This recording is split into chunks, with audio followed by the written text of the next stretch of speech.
The great thing about us as Africans is part of who we are is our culture. If you go to West Africa, there is so many different cultures. And if you go to East Africa, different cultures. The Horn of Africa, Southern Africa, very different culture. And you go to places where you find so many different languages. Their cultural identity as a people is very different. And we celebrate our culture through so many different ways, from singing to storytelling to what we put on, and that is very important.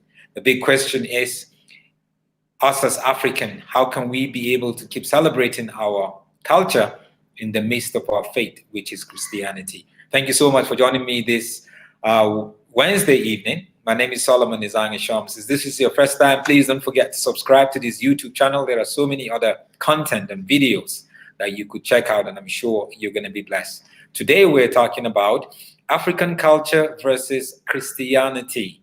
African culture versus Christianity. People have different views. For some people, the two could not coexist. For some people, they feel I can take every bit of my culture and try to infuse Christianity to it. But what does Scripture say? And tonight I have a special guest that is with me in the studio, Pastor Dick Koza.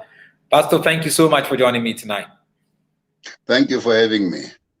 Yes, this is an area that you've spoken about for quite a while when it comes to, African culture versus Christianity. You've spoken about it quite a while. You've written a book, around sort of issue, and I know you're very engaging when it comes to that. But first, let's start from, how do we define culture in itself? Being an African man, from an African perspective, how do we define culture? Well, from my book, God of Diversity, I define culture as basically, the short way of defining culture is the people's way of doing things created by the group. But that will include issues of how we eat, how we marry, how we view God, how we do things. But basically, it is a group that creates a culture for its people. Then it decides if that culture must continue or it may not continue. In the case of us Africans now, because of colonization and apartheid in South Africa, we found ourselves having been colonized, and the Western culture was imposed through Christianity. And as a result of that, we ended up rejecting our culture wholesale.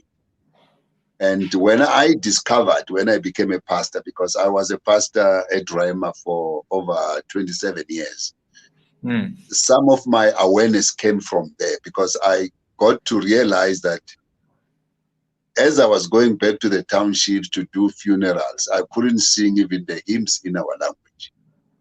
I was even losing the language to express. You find that we're doing a funeral, you speak in English. And then normally when people are mourning, you have to use the cultural language. There's a cultural language that we use as Africans to pay condolences. You don't just go there and say, I'm here to pay condolences. So it was a journey for me, because I was in this church. They never forced me to go there. But I reached that crisis, that what must I do? And then I started to check what is it right in culture and what it is bad. And I discovered that most of the things that are African from culture, they are not wrong. But the colonizing culture brought God and brought clothes and brought the language. And as a result, even though we are Christians, we still feel that our culture is dirty. Unfortunately now, post-1994, there's a lot of confusion now, where you see a lot of professionals becoming sangoma. People are becoming free now to express their culture. I think that's where I think God was preparing me to assist there. Because the Bible it's a spiritual book, but we are also cultural beings. So there are things that we can do culturally And then the things that contradicts the Bible, for those who have made Jesus Lord in particular, they need to check certain things that are not in contradiction. That's why in the book of Acts, some guys went there and preached that if you are not circumcised, you cannot become a Christian. Yeah, and that was really a big thing that Paul and others took it to Jerusalem. They debated the issue. That's what we've been deprived as Africans. Western missionaries, even now, they don't want to debate certain things that are culturally inclined. So it's either when you go to white churches, you assimilate, particularly if maybe they preach something that you like, you assimilate. But what happens is that God is not happy with people who are duplicates. That's what I've learned. I've learned that there are good practices in us, there are good practices in white people, Indian and colored. What we need to do is to decide as to which one we can still carry on doing, which one we must discard. For instance, when I became a Christian, I had to explain in my family that I won't be able to go and talk to my father or my mother, because according to my understanding, once people are gone, they are gone. There's nothing wrong with me cherishing their memories, how they taught me values, but I can't go there and speak. But I can't tell my brothers who are not Christians to do that, because so that's how you're talking about like issues of ancestral worship. Is that what you're talking about? Or even that word ancestral worship it's incorrect, because black people were not really worshiping ancestors. But that communication. But they just believed that because they didn't know better, they thought if somebody is passed on, he's gone to a world where he can speak on their behalf. But those are things that should have been corrected when we became Christians. So what it has done now, it has created black Christians who are doing a dual walk. They go to church, then they go to the graves. And those are things that we must speak in forums like yours and see if we can meet each other. Because I see quite a lot of that. I see quite a lot of, there's this tension or conflict of really taking our culture. We want to be people of faith.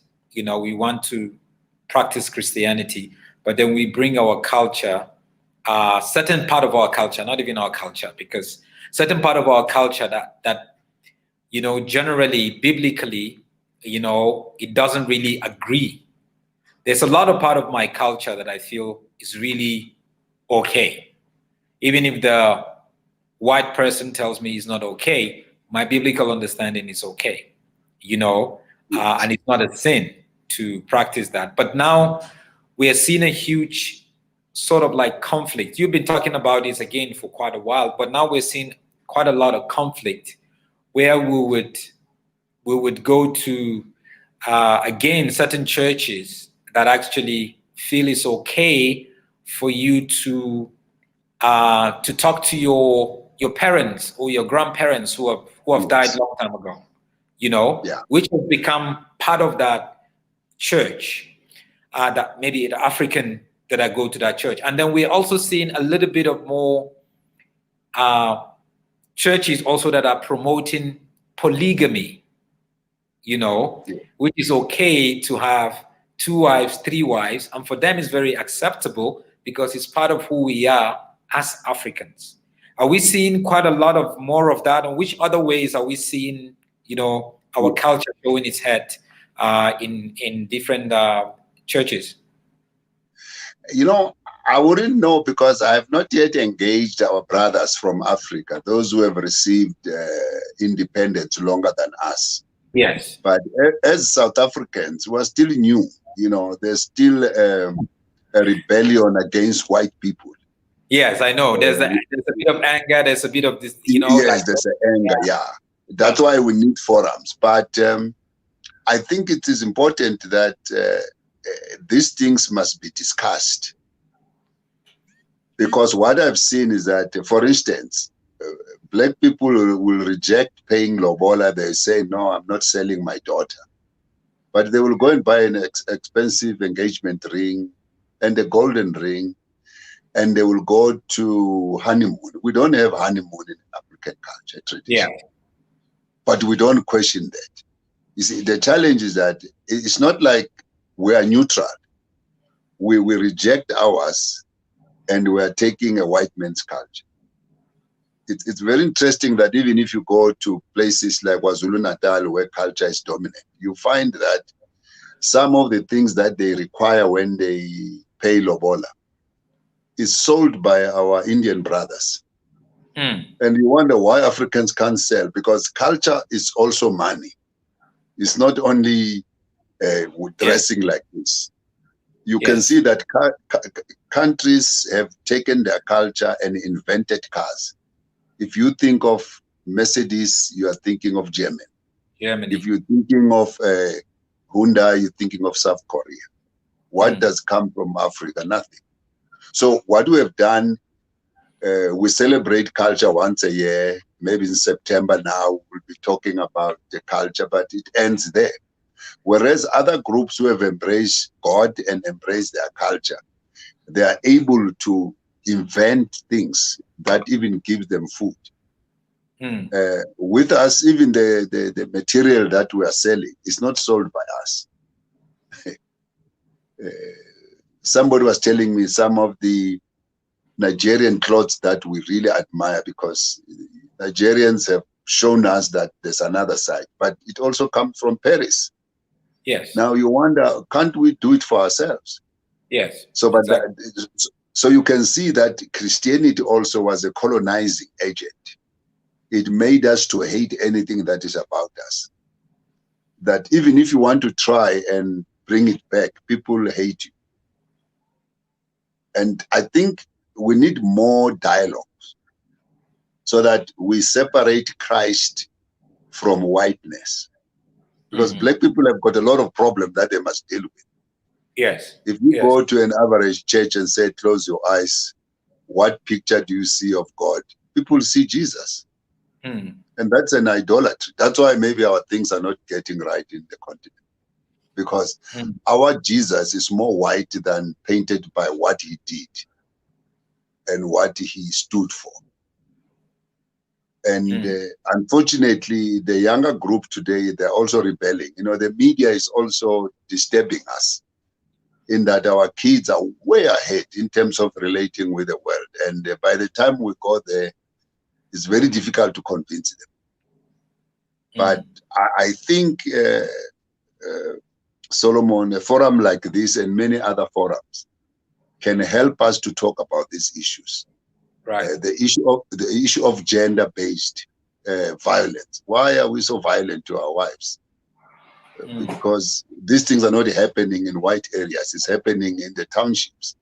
We're killing each other. Something has gone wrong. And one of the reason we are this way is because we have lost culture. Because culture, it unifies people even when they don't believe in the same God. So once you lose that, at the moment, your Christianity is wrong, then your culture is wrong, then you become something that I don't know what to call.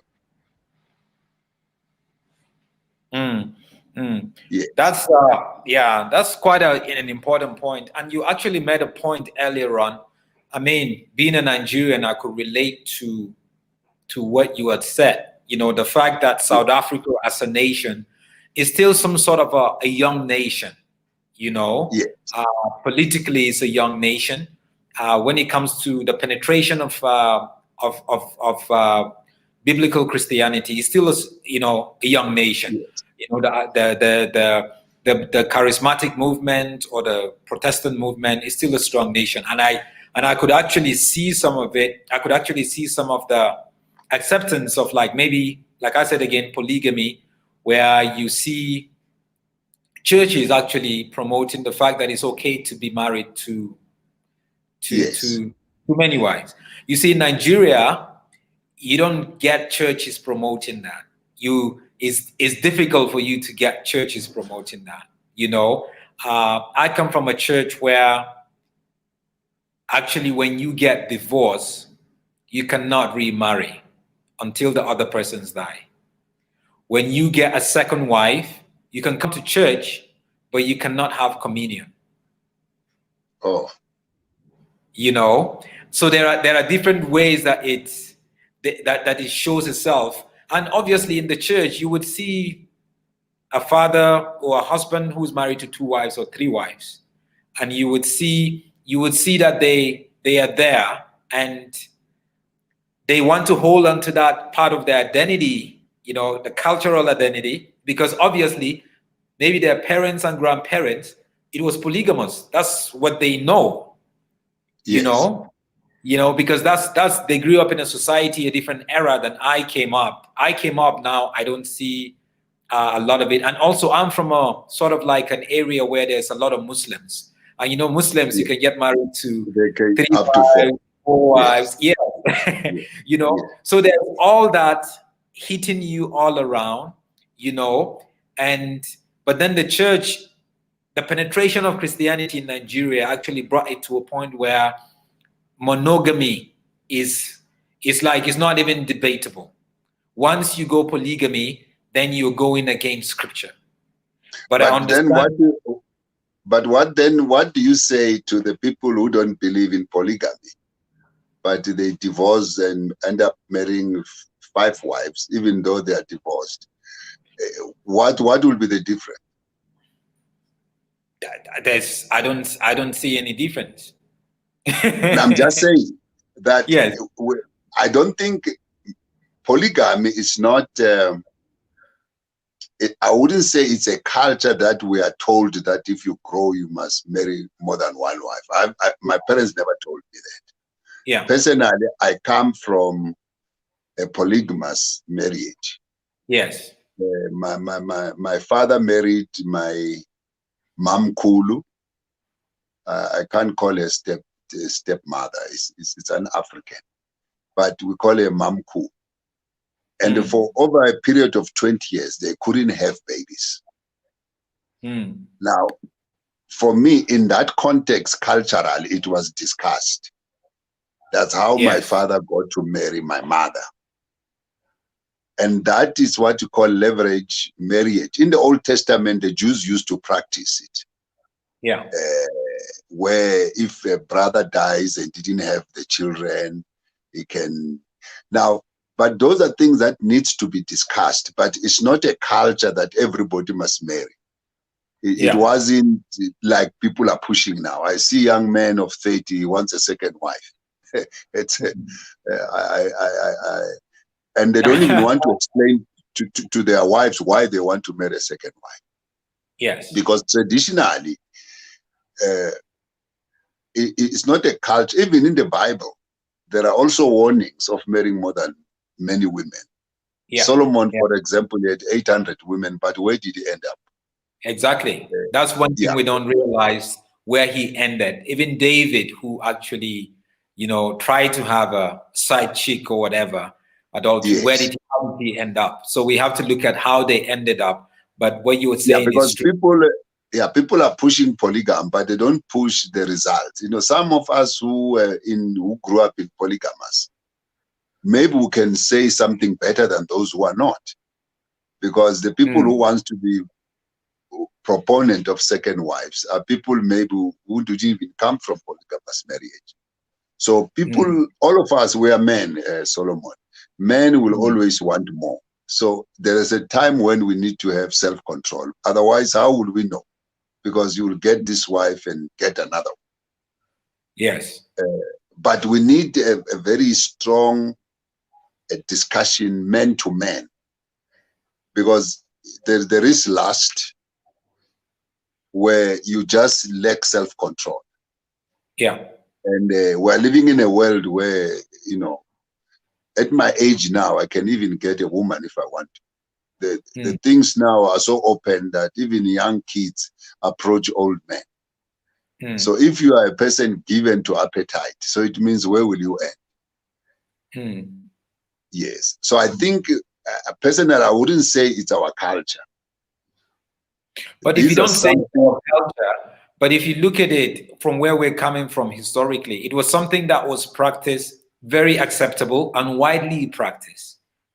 And so shouldn't we call it our culture because it was widely practiced and it was acceptable, even though it wasn't written on stones, you know, there is no sort of like document that says it, but it was acceptable. Yeah. Yeah, but they were mitigating. Sorry? Yeah.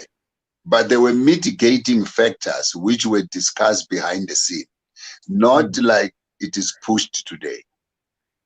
It wasn't something that you just do, because even with Quran, I stand to be corrected. I was reading a historical book that the Prophet, before the Quran was written, in Mecca, he looked around. There were 4 women for 1 man.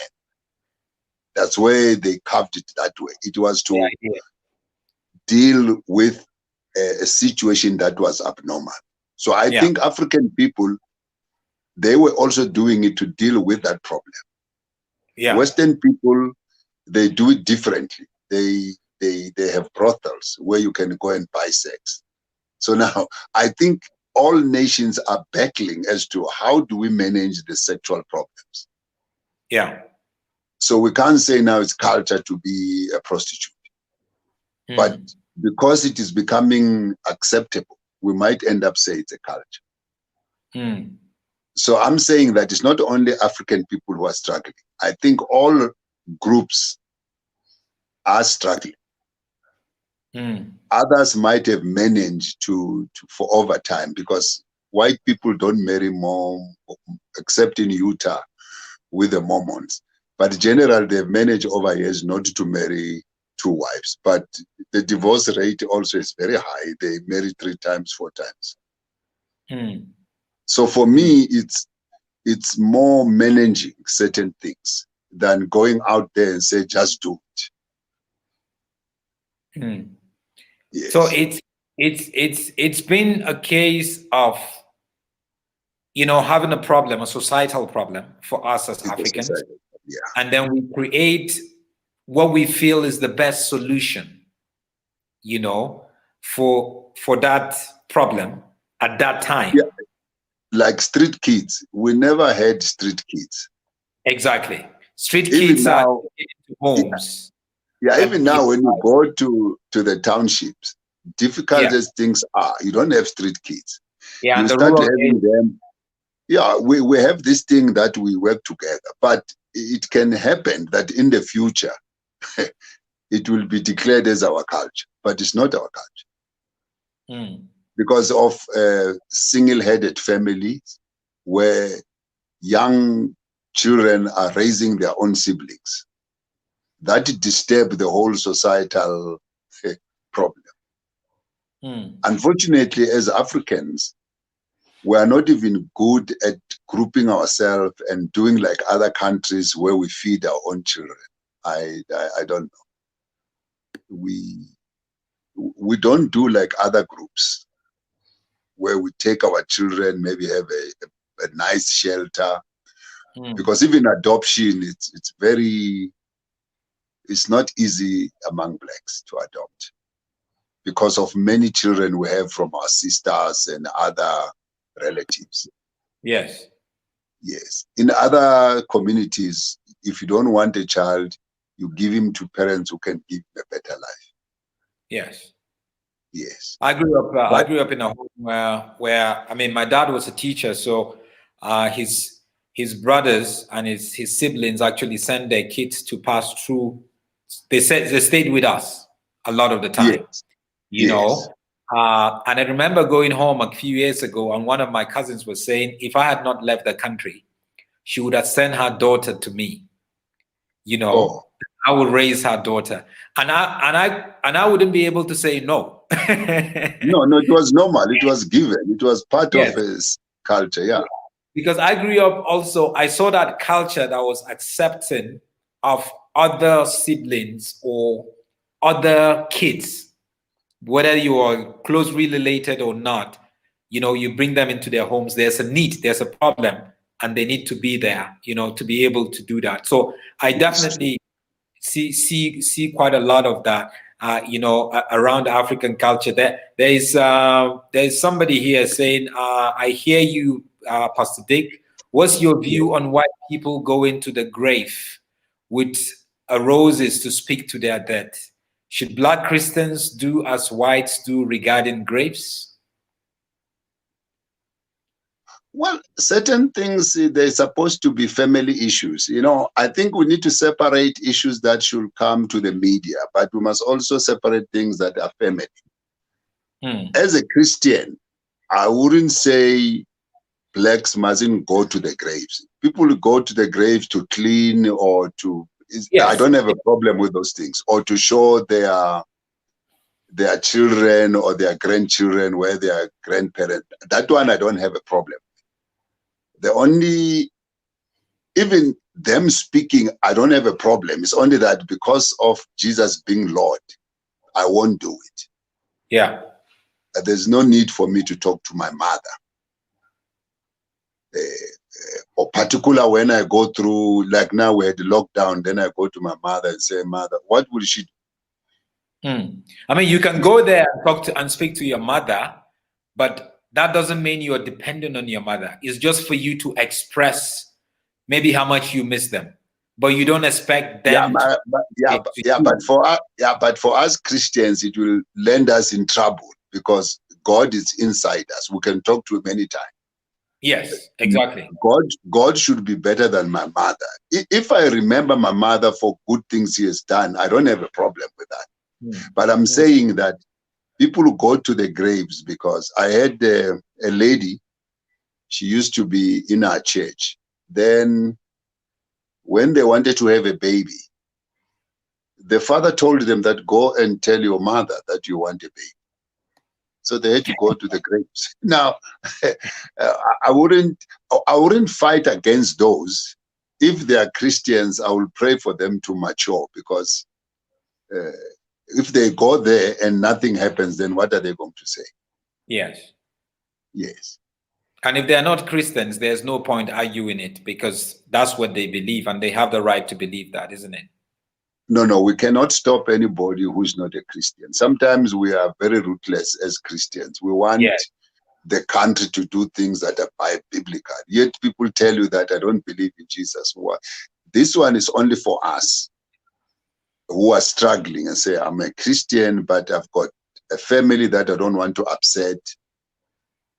How can I navigate? Because you also need wisdom. You don't want now to go to your parents, your family, and say, my mother is a demon. We must also keep that language. You can't say your parents are demons. Yes.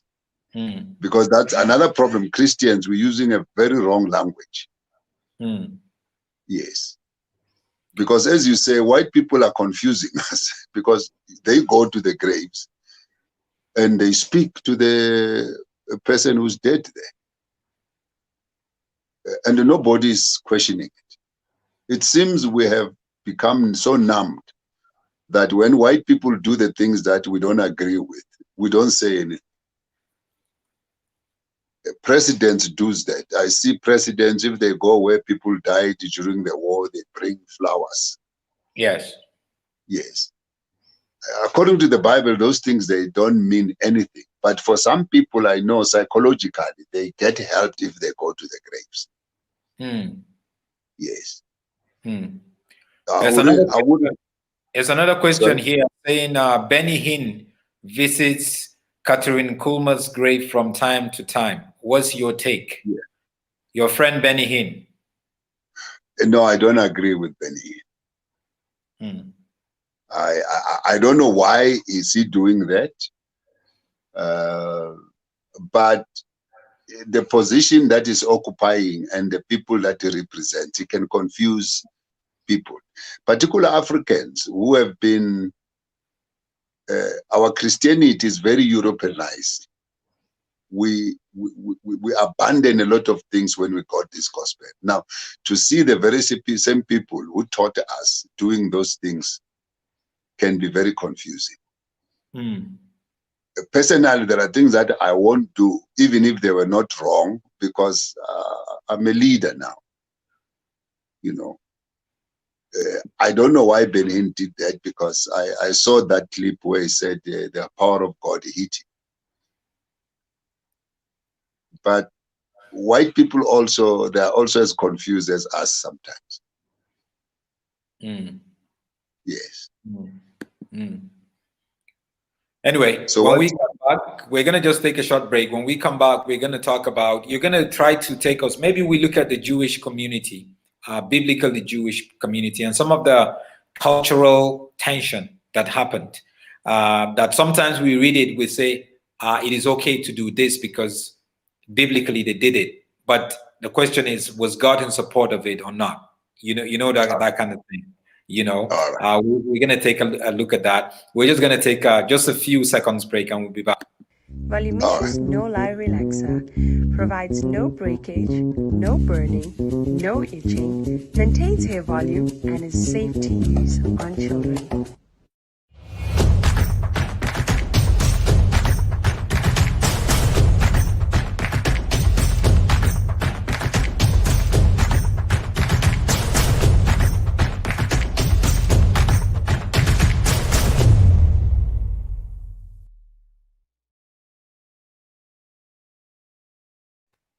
You're still watching Solomon's Temple right here, where we bring you the hot topics and we try to look at it from a biblical worldview, biblical dimension. Please don't forget to subscribe to this YouTube channel, Solomon's Temple. There are other videos there that you can check out, and I'm sure you're going to find it interesting, informative, and also educative. Tonight, we're talking to Pastor Dick Koza. He was with Rhema Bible Church for quite a while, and he is now pastors a church in the north of Johannesburg. Is it Ubuntu? Is it? Ubuntu in Christ Bible Church, yes. Yes, Ubuntu in Christ Bible Church. He's been very vocal when it comes to the intersection of faith and culture, right from day one for quite a very long time now. He's an author of a book called Diversity. God of Diversity. God of Diversity. You can get those book online. You can get it online. Is it? With God of Diversity, I'm out of stock. I'm doing the second edition. Okay, it's doing the second edition, but we're talking about Africa.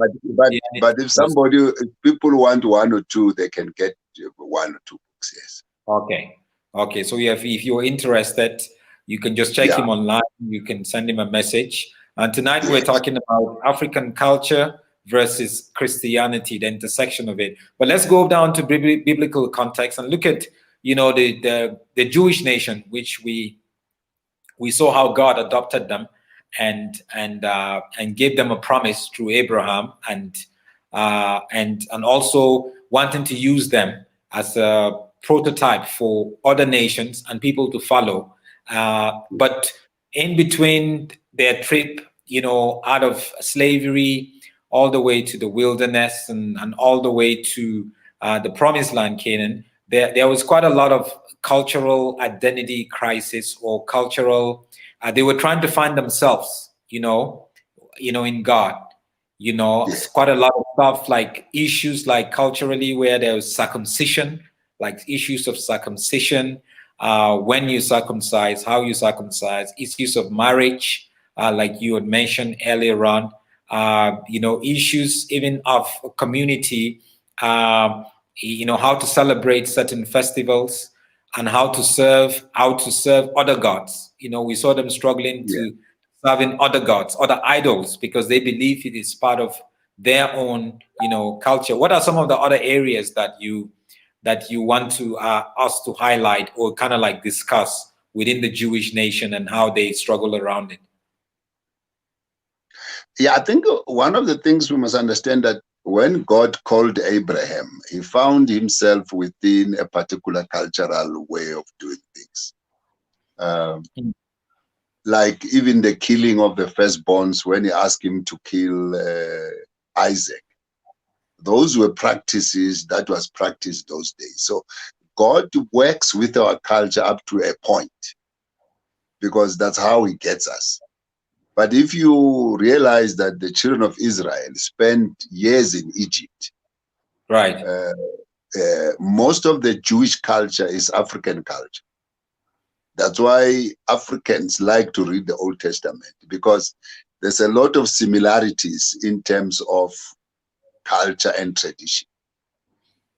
And you find that some of the things that Jewish people do, we do.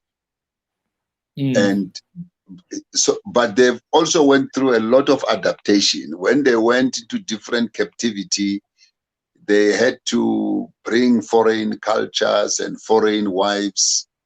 So I think in a way we are like them.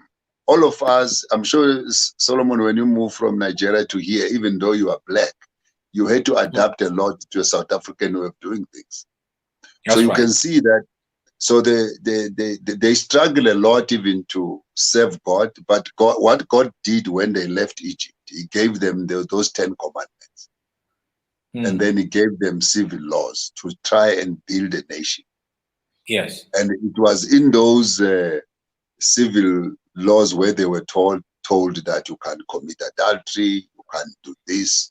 But in spite of that, they did fail, because it's a spiritual issue that they had to deal with.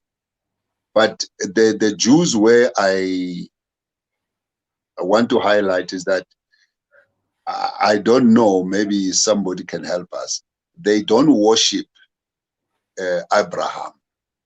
They don't worship Moses. They recognize them as figures that God used to build a nation, or as figures that God used to bring them a covenant with God. Unlike what we're talking about, Africans, where we go and talk to ancestors. I'm not sure the Jews do that, but they do acknowledge and they respect them for what they have done. I think I wouldn't have a problem with that myself. Yes. And because they are very strict. Yeah. And they are very strict, they are very disciplined, but it's also because of what they've gone through as a people. But most of what they've gone through also, if you read the scriptures, is because they were disobedient to God. If you look at the captivities, it's because they were disobedient. There was no need for them to have gone through that. So if we want to talk about the Jewish people, we must also look at them, what they have gone through. Even after during the Holocaust, it was a difficult time for them. There was a lot of mixing. They went to America, they went to around Europe. Even today, their culture is very mixed. But where they've done very well is to stick together, is to make sure that they've got the Torah, which they teach to their children. And they make sure that wherever a Jew is, they all have something to rally around, which as Africans we don't have. We don't have a Bible. We have nothing that we use to rally around ourselves, except being black. But other than that, we have no education that ground us. Because you can see they are leading with education. Everywhere where it matters, the Jews are leading, because they have taken that science, serious. Innovation, literature. Yes. Yeah, in America, we're told they're 2%, but they own a lot of things in America. Obviously. Now, they have got something that they've done right. They rally around. They are all Jews. They are very frugal with money. They know how to use money. They know how to invest. I think those are things that we can learn. As to whether they are still worshiping God, I'm not sure there. I don't see a lot of revivals from Jewish people to Africa. That one I don't see. But they kept the principles and the values that they, from generation to generation, isn't it? From generation, yes. Because some of the things that they are using, it's biblical. They took it from God. And they are a nation that we can learn. Yeah, I'm going to mention the fact that you mentioned earlier, but first I'm going to be always, if there's any question or comment, I'm just going to post it and read it. There's a question from Abong who says, from Mixo actually, saying, how, let me see where Mixo asked that questions. He's saying, Another question was, who did our ancestors worship before the gospel came to Africa? And Abongile qualified that, saying, I always wonder how our people worship God before the Bible came to Africa. So are we saying pre-Christianity? And if we say pre-Christianity, based on whose history are we saying that? Yeah, I think somebody said that if the lions don't have their historians, the hunters will tell their story. It's very important that Christianity, as we experienced in the 16th century, it went to Europe from Africa. The first 100 years of the Christianity, it was here in Africa, Tunisia. Unfortunately, those theologians like St. Augustine, people think St. Augustine was white, he was black. St. Augustine of Hippos. That is the history that we were deprived as black people. And then we fell into this trap that it is the white people who brought the gospel to us. Truly speaking, from the book of Acts, you will find that even Paul went to Arabia because remember the North Africa as we know it today, it was black. The Arabs took 7th century ago. But prior to that, it was Pharaoh, and there are many other Bible scholars. There's a church in Alexandria there. It was done by black people. Unfortunately, that information was hidden from us, or we don't want to read so that we can know that. Even white scholars, like there's a guy, I forgot his name, he wrote a book showing that Africa has contributed to the Western Christianity. Some educated whites, they know. Take, for instance, Ethiopia. The eunuch went to worship long time ago. Solomon had interaction with the Queen of Sheba. Yeah. Psalm 68 tells you that Ethiopia will stretch forth his hand. Yeah. Moses was married to an Ethiopian. But that is the history that we have been deprived. So we assume that white people have done us favor. They did well, but most of what they brought is also creating confusion. So I would say that Christianity didn't come with Westerners. We took it there. Yes, like St. Augustine, people can Google. St. Augustine wrote a lot of theology he contributed a lot to the Catholic theology. It's one of the most revered theologians. Tertullian and others. But remember that one of the things that we were deprived was to make us look stupid, as if we were dependent on white people. But as we are reading now, Ethiopia has been a Christian country long before the Protestants. There was a kingdom in Congo run by a woman. It was a Christian kingdom. Even the slaves that were taken to America, some of them went there being Christians.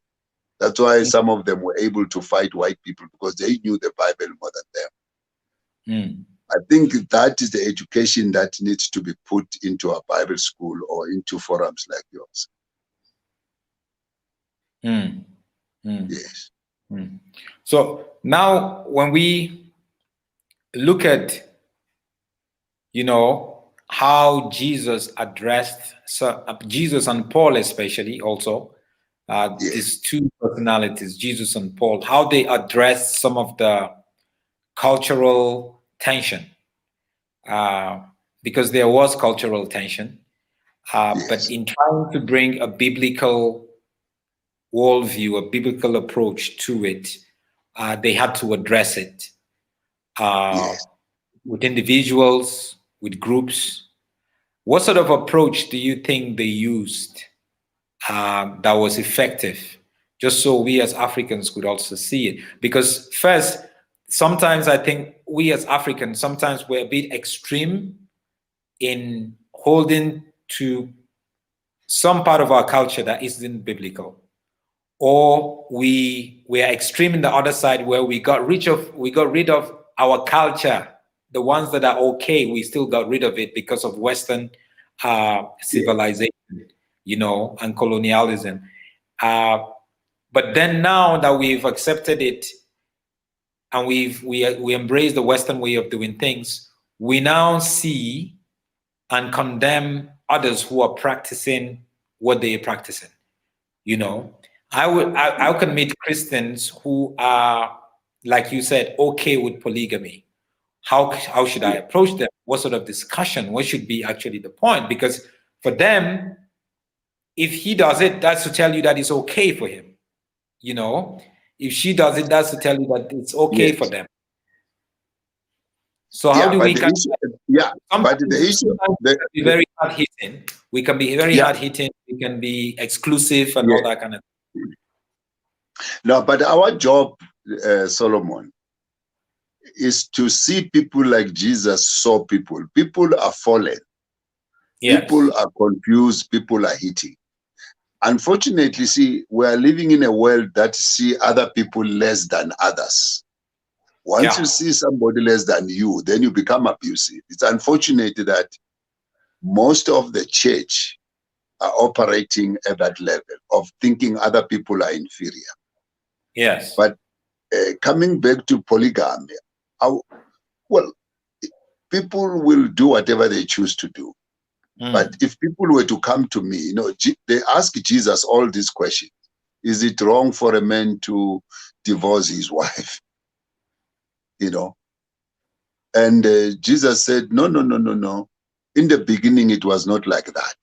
So you can see that in the beginning, it was not like that. If Jesus said it, we shouldn't be pushing for polygamy. That's my view. Yeah. Because if Jesus said it was not like this in the polygamy, so it means polygamy came as a result of. So why should we as Christians push for polygamy? I don't understand that. People who are not Christians, I may not defend them. So Paul, if you look at Paul, people will write to him concerning things that were problematic. For instance, they wrote to Paul and said, concerning food offered to idols, that will be like us Africans. Do I eat food when they've got what we call umsebenzi? Let's say now somebody died and they kill an animal. Do I eat as a Christian? They asked Paul that Paul, we are Christians now, but our family are still offering idols. Then he says, no, concerning food offered to idols, whether you eat or you don't eat, it means nothing. Yeah, he said it doesn't make you better or worse, but some people don't have this knowledge. Yeah. Then he says knowledge pops up. So in other words, there are certain things that even if we do, they don't mean much, but people's faith is so low that we need to protect them. Yes. So we need to teach these things that, look, some things are not wrong.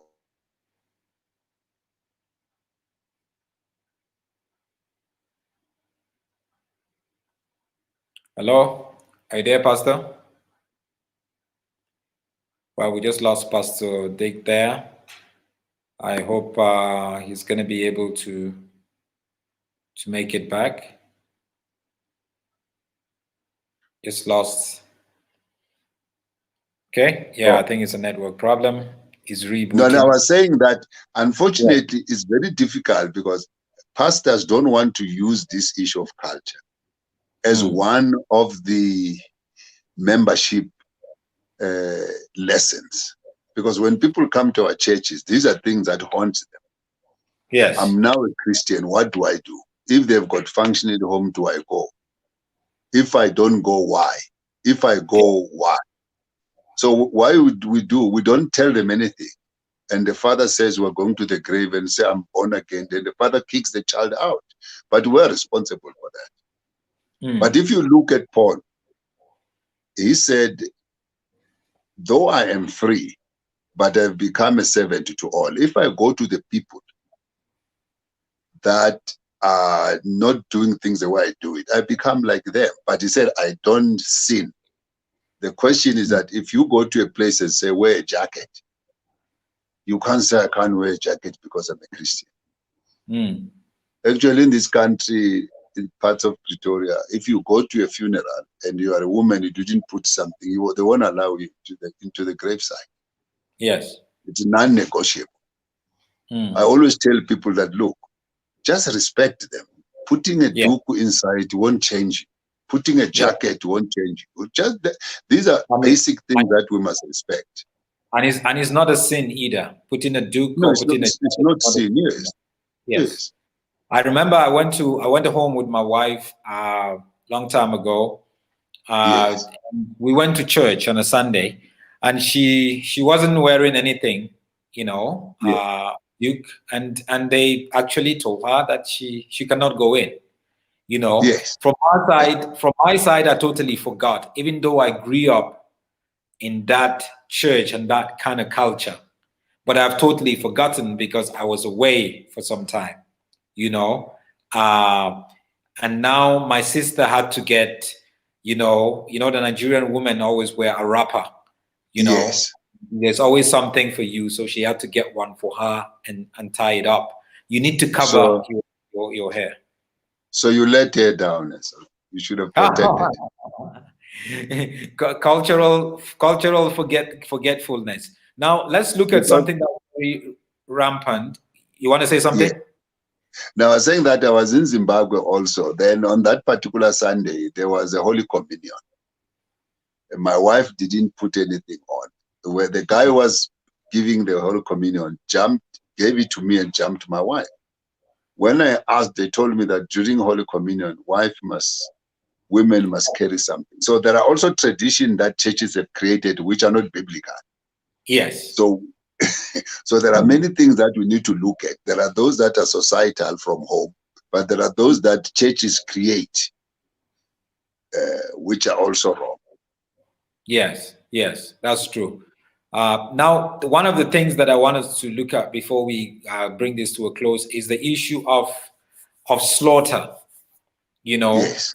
Go and slaughter a goat, a ram, or a cow to your ancestors or to whoever, and you take a bit of the skin part of it and then you tie it around your wrist. Yes. What is the biblical position to this sort of African cultural practices? There is no biblical foundation as far as I know, but like I'm saying, in South Africa, we are still finding ourselves. We're trying to be African. We're trying to run away from certain things. But I know for Ispanda, for instance, Ispanda, it's a symbol that your ancestors are with you. You see? And if a person, that's how he believes, I can't stop it. But personally, I wouldn't do it. Yes. I wouldn't do it. Unfortunately, it's very difficult because you don't want to be called that you are no longer black. We all want to be black, but not black to the point where you are coerced to do certain things. Hello? Yes, I'm listening. But I feel personally, we need to have councils like that one in the book of Acts, chapter 16, with us as Africans and also with us with other groups so that we can find ourselves. Because the people like us who are going to Rema, we loved God, but we also belong to a community. We didn't want to upset it. So unfortunately, there must be these forums where we help people, even with dating. You can't marry a wife just because she's born again. There are other values that you must look to. We never used to marry a lady because she's born again, because you can be born again and have no values. No values. So you that's why sometimes as Africans, you always also look at the kind of family where she comes from, isn't it? because it Where gives she you an idea. comes from, is she lazy? Does she wake up early in the morning? Yes. Does she know how to cook? Because a lot of people today, they marry hoping that they will just go and eat out. You can't eat out all the time. We don't have money. During the lockdown, where would we go? So there were values that were instilled in men. A man must work unless if there's no job. Yes. This thing that we are seeing today where young men don't want to work, they're just looking for a rich woman. Those are not good things. There's something that we have lost as Africans. There is also some in the news yesterday and today in Nigeria. There was this very popular Nigerian actor who actually told a newspaper that it is very un-African for a man to kneel down and propose to a woman. You know. Well, yeah, even myself, well, I wouldn't stand up and fight, but I don't think I will do that. If I wanted to do an anniversary with my wife, I don't think I will do that. Why? I don't know why wouldn't you do that? Why should I need? What significance does it? Why? Do you see it as a Western culture that was imposed on Africans? No, black people, you don't impose, they just take it for themselves. No, Africans, the way we are at now as human beings, we just take anything that comes from anybody. I don't think they imposed it. We started doing it. It's like hugging. I remember when we went to Rema to hug a woman, it was very difficult. Later, it became normal. They didn't impose. So I wouldn't say people mustn't do it, but I'm just saying whether you do it or you don't do it, it doesn't. But it's becoming popular now. I can see a lot of black men, they kneel down and propose. What we know in my time, if you are a man, you must work, put lobola. When you are ready, you go and pay lobola. There was no kneeling. You just get your cousins and say, I'm ready to marry now. Now because look at also the yeah, go ahead. No, even the ring, it was not something that we must fight on. Africans, actually, when you have paid lobola and the family have come together and agree, that's marriage. You're married. These are things that we do because of we want to do it. If you can, but really, a guy shouldn't wait 10 years because he can't afford to buy a ring. If a guy can pay lobola, just move in and get the family to bless you and move on. And come to talk about it, we've seen a lot of people who, when maybe the guy cannot afford a white wedding, but he can afford a small traditional wedding, you know, but a white wedding he cannot, you know, we've seen how much we put a lot of importance in white weddings, which is a cultural way for the Western people. And we have our own traditional way, our own wedding, which is our own traditional way. You know, and there seems to be a kind of conflict there. And we've seen, seen quite a lot of people moving towards a traditional wedding part, which is good, because a wedding is a wedding, isn't it? It doesn't have to be. Yeah, we shouldn't have two weddings. We must have one wedding. Yes, it's another confusion among black people because we've got what we call white wedding, which is unbiblical. Then we have the African wedding, and all these traditional, they cost money, and we don't even have the money. I'm saying that the people who wants to do the Western one and they must mix and make it a short thing. They mustn't make one here, then after 4 hours is another one traveling somewhere. Actually, we need one marriage. We don't need two marriages. A marriage is a marriage. A marriage is a marriage. But unfortunately, there's a stigma for those because it seems women, they tell me that it's their dream to have that white gown, wedding gown. So you can't fight it. Who gave them that dream? Sorry? I said, who gave them that dream? I don't know. Those are things that we need to look deep inside us because other groups don't change to accommodate us. White folks don't do what we do. They do one thing, that's the African, we do all sorts of things which are not there, and we end up fighting among ourselves. That's right. Yes. So I think you are doing a fantastic job, Solomon, by allowing these things to be talked about. Maybe some people will catch it one day. Yes. And I hope that because the older we get, you really want to be you. Yes. As you grow, you don't want to be like somebody else. Actually, it's an insult to God for us to want to be like somebody else. It even reduces the power of salvation and the diversity that God has created. Yes. Now, on a final note, what would you want to say? We've seen, are you impressed with where the younger generation are going to in, especially the younger generations who are Christians, also bringing their cultural identity, into play? Quite a lot. I tell people quite a lot. In South Africa, it's always a bit difficult because South Africa is a very multiracial country. Yes. In my country, there's only one race, just us, blacks, Nigerians. You know, so it's sort of like easier for us. But here you have the former colonial masters, the English, you have the French, you have the Afrikaners, you have the Indians, who back then were somehow superior to black people, and because of that, they had a lot of influence over our practice, the practice of our faith, one way or the other. Not sometimes we just accept it. Sometimes we feel that theirs is superior, so we accept it because ours was superior or it is inferior. This is not true. But what last word would you say to younger people, and how to really celebrate who we are and to be able to hold on to what we know is biblical, our culture? Yeah, I think young people have done very well in terms of education and making money, and even running away from European names.